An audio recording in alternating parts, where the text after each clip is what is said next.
On a warm Tuesday morning in the summer of 2000, the quiet, almost idyllic town of Warren, Massachusetts, woke to calm skies, a warm breeze, and the kind of peaceful, small-town routine that made parents feel comfortable letting their children roam freely. It was June 27th, the start of another predictable New England summer day. But within hours, this sense of security would be shattered, and Warren would become the epicenter of the largest and most desperate missing person search in the state's history. A family who had kissed their daughter goodbye that morning, full of life and promise, would never see her alive again. This is the haunting, deeply troubling, and still unsolved mystery of Molly Bish, the 16-year-old lifeguard who vanished from her post before her shift even began, and whose tattered remains were found 3 years later, miles away in a desolate forest, leaving behind a terrible silence, a frustrated community, and no definitive suspect. Before we go any further, please hit like so more people can see this case, and subscribe to the channel with all notifications on so you never miss a cold case investigation.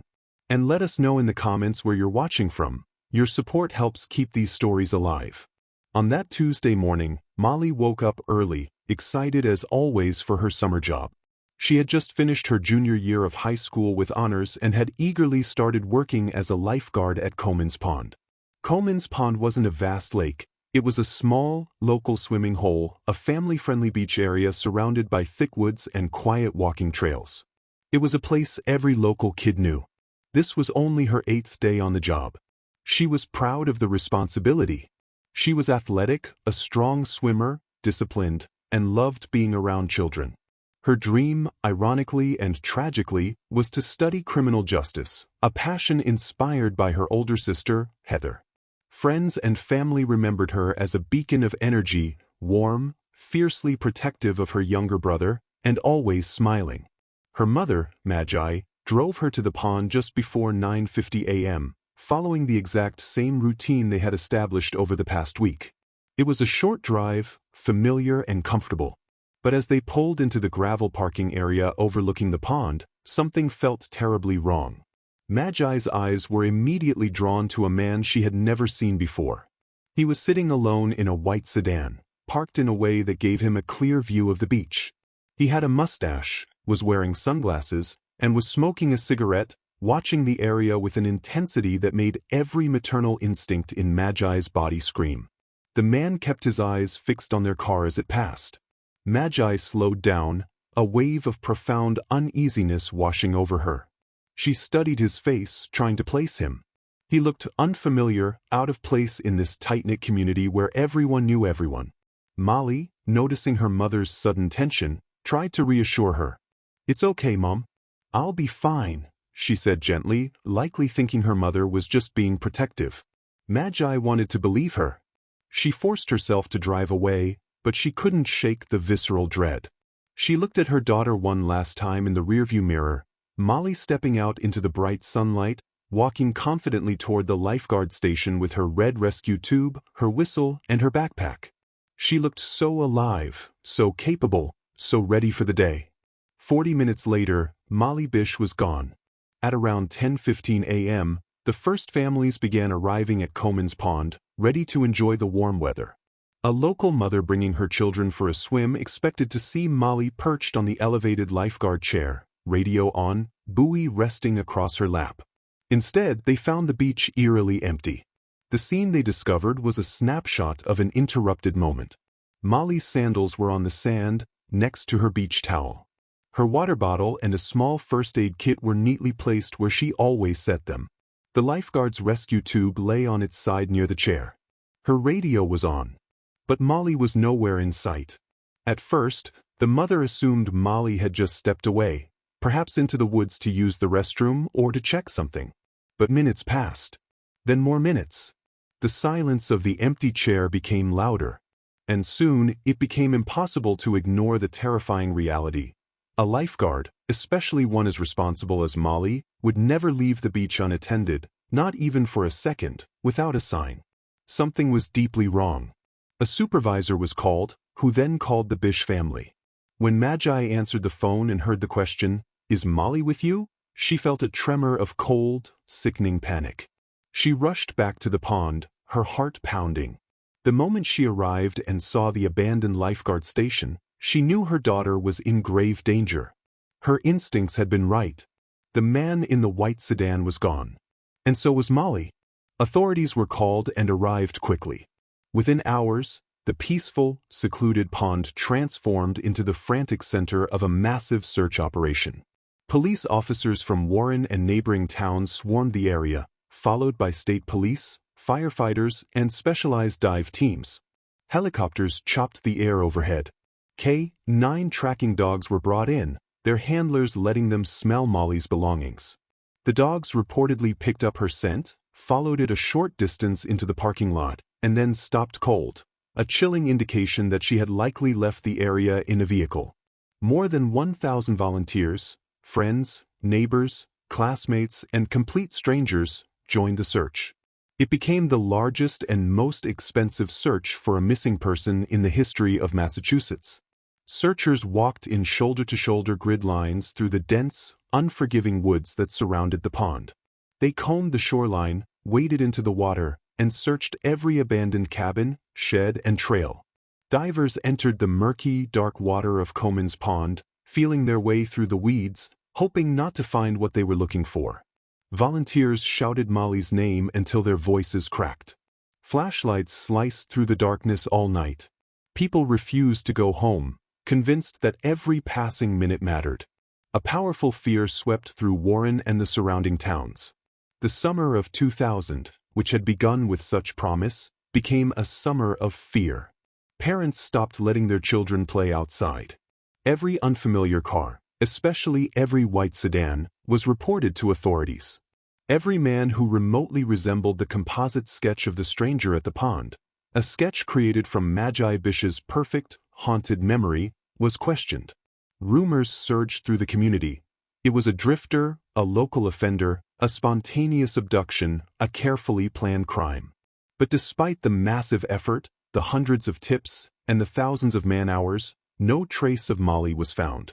Not a footprint, not a piece of clothing, not a single clue. She had vanished as if plucked from the earth. Days turned into weeks. Weeks turned into agonizing months. The Bish family clung to a desperate, flickering hope. They appeared on local and national news broadcasts, their faces etched with a pain that was impossible to watch. They posted flyers with Molly's bright, smiling face across New England. They worked tirelessly with investigators, pushing, questioning, refusing to let the case go cold. Molly's case received national attention, her bright smile becoming a symbol of the fight to bring missing children home. But as the seasons changed, that hope slowly, cruelly, transformed into agony, and agony into a grim resignation. The search was eventually scaled back, but the investigation never closed. The next 3 years were a special kind of hell for the Bish family. They navigated a world without answers, a life suspended in a state of not knowing. How do you grieve for someone who is simply gone? They poured their energy into action, establishing the Molly Bish Foundation and a center at Anna Maria College to promote child safety, turning their personal tragedy into a public mission. Then, 3 long, silent years later, on June 9, 2003, a hunter was walking through a remote, heavily forested area in Palmer, Massachusetts. The area, known as Whiskey Hill, was a rugged, heavily wooded region known for hunting, several miles from Comins Pond. The hunter was scouting the area when he stumbled upon a piece of tattered blue fabric. It looked like part of a bathing suit. He knew the Molly Bish story, everyone in the region did. His heart sank. He looked closer, and partially buried under leaves, brush, and soil, he saw skeletal remains. He immediately contacted police. Investigators arrived and secured the area, which was difficult to reach due to the steep terrain and dense vegetation. It was not a place someone would stumble upon by accident. It was a place someone would go to hide something. 2 days later, after careful excavation and analysis, the medical examiner used dental records to confirm the heartbreaking news. The remains belonged to Molly and Bish. The discovery answered the question of where she was, but it offered few other answers. The condition of the remains, exposed to 3 years of harsh New England weather and environmental damage, made it impossible for the medical examiner to conclusively determine the cause of death. There were no clear signs of stabbing, gunfire, or blunt force trauma, but that did not rule out violence, such as strangulation. What was clear was that this was a homicide. The site was far from Comins Pond, far from any trail Molly would ever have walked. Investigators were certain her body had been transported and left there intentionally by her killer. The question was, by who? With the discovery of Molly's remains, the investigation, which had never closed, was reignited with new intensity. Police re-interviewed witnesses, suspects, and anyone who had been near Comins Pond in the days leading up to her disappearance. Several persons of interest emerged over the years. One was a man named Rodney Stanger, who bore a striking resemblance to the individual seen in the white sedan. Years later, Stanger would be arrested in Florida for killing his girlfriend. He had lived in Massachusetts, had a history of violence, and his photograph was almost a perfect match for the composite sketch. He became a compelling suspect, but ultimately, there was no physical evidence to link him to Molly's abduction. Another person of interest was a local man with a troubling criminal history who had been in the area around the time Molly disappeared. He reportedly drove a white car and had been accused of harassment and stalking women. But again, investigators lacked the definitive proof needed to make an arrest. Forensic advances were limited by the condition of Molly's remains. The environment had eroded most, if not all, of the evidence. No useful DNA could be collected from the remains themselves. No fibers or traces survived the 3 years in the woods. Detectives believed the killer had either been forensically aware or just lucky. The Bish family grew increasingly frustrated with the slow pace of the investigation.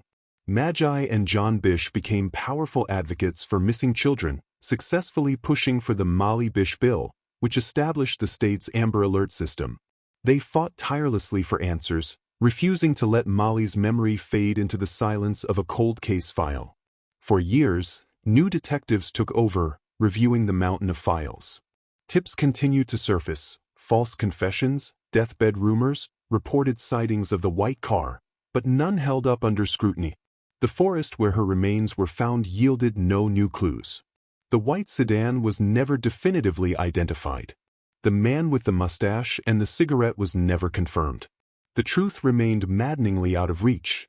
Then, in 2021, more than 2 decades after Molly's disappearance, the Worcester County District Attorney announced a major breakthrough. They named a new and very strong person of interest, Frank P. Sumner Sr. Sumner had died in 2016.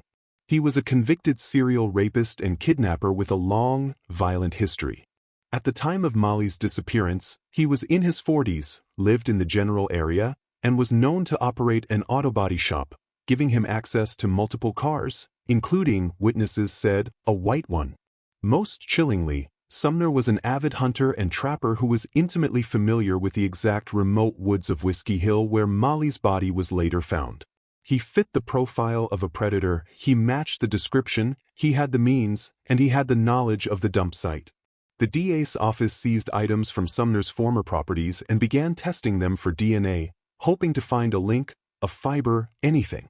As of today, more than 24 years later, the case remains officially unsolved. Frank Sumner remains a person of interest, not the charged killer. Investigators continue to review evidence, and advances in genetic genealogy, the same technique used to catch the Golden State Killer, offer renewed hope.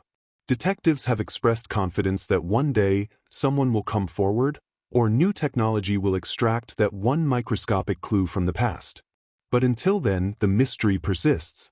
What happened to Molly and Bish in those 40 minutes? Was she abducted by Frank Sumner, a known predator who had been watching her? Was it a crime of opportunity, or was it premeditated, with the killer knowing the young lifeguard's new schedule? Why was her body left miles away in a rugged, remote forest he knew well? And was he the man in the white sedan, smoking a cigarette as a mother dropped her daughter off, for the last time? The truth remains hidden in the shadows of that summer in 2000. And a family and a town still wait for answers. In cases like Molly's, time becomes both an enemy and an ally. Evidence fades, memories erode, and suspects die. But technology advances, witnesses grow braver, and secrets have a way of resurfacing. Even decades later, cold cases can be solved. The justice Molly Bish deserves, and her family has fought for, may still be possible. What do you think really happened in this case? Let us know your thoughts in the comments, but please keep them respectful to the victim and her family. If you'd like to see more cold case investigations like this, don't forget to like this video, subscribe to the channel, and share it so more people can learn about these stories. If you have any information related to this case, contact the authorities listed in the official sources. Even a small detail can make a difference.